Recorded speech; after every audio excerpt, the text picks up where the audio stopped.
Hello, good evening. My name is Adrian J.D. Cabales from 12 Aaron, and yung family member pala na i-interviewing is which is yung tita ko, and siya po pala si Mercy Cabales.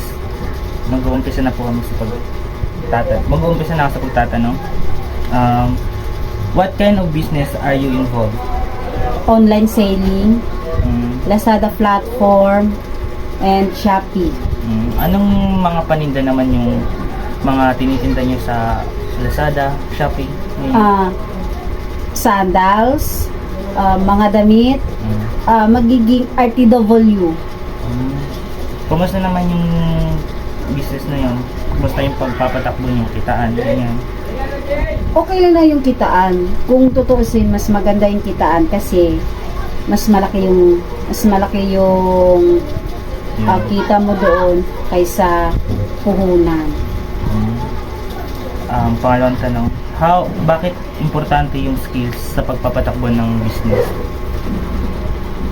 Sa isang negosyo, ang pinaka-importante talaga yung skills. Kasi kung wala kang skills, paano mo ma-handle yung negosyo mo?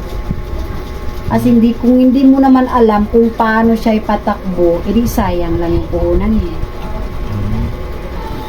Good point. What knowledge is needed to start or grow a business? Ano yung knowledge na kailangan ng businessman or entrepreneur para palaguin yung business nila? Sa isang negosyante, ang pinaka-importante talaga is yung alam mo kung paano mo patakbuhin yung negosyo mo, at saka alam mo kung ano yung dapat para sa mga customer.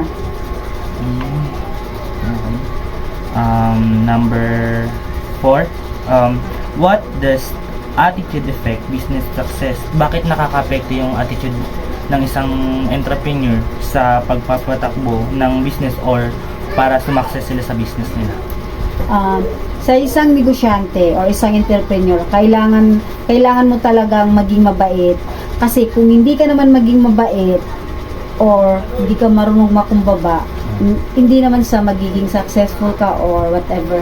Ang pinaka-importante kasi tulad ko, charge for experiences, kailangan mo maging mabait, magiging magpakumbaba. Hindi naman lahat ng bagay kailangan mong magiging magalit ka or matapang ka.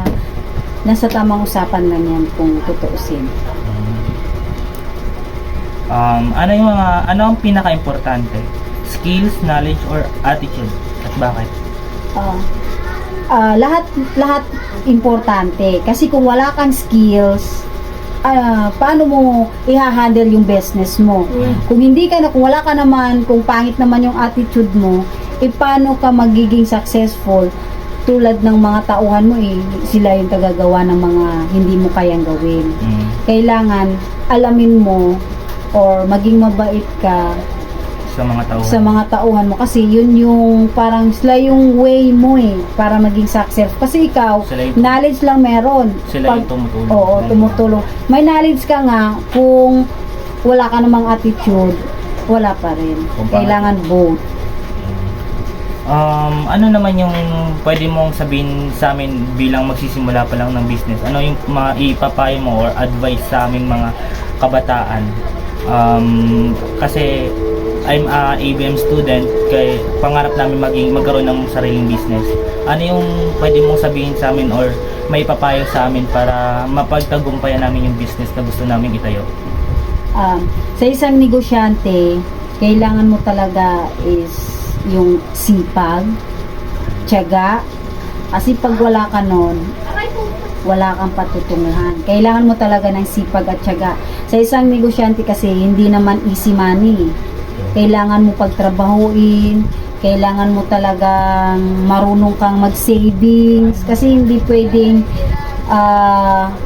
gastos doon, gastos dito. Kasi sa isang negosyante, kailangan malaman kung saan patutungo yung pera mo. Kung gusto mo maging successful, alamin mo kung ano yung mga dapat at di dapat. Yun lang.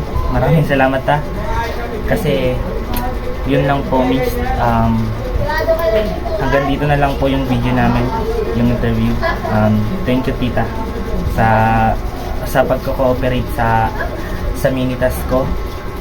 Yun lamang po. Bye-bye.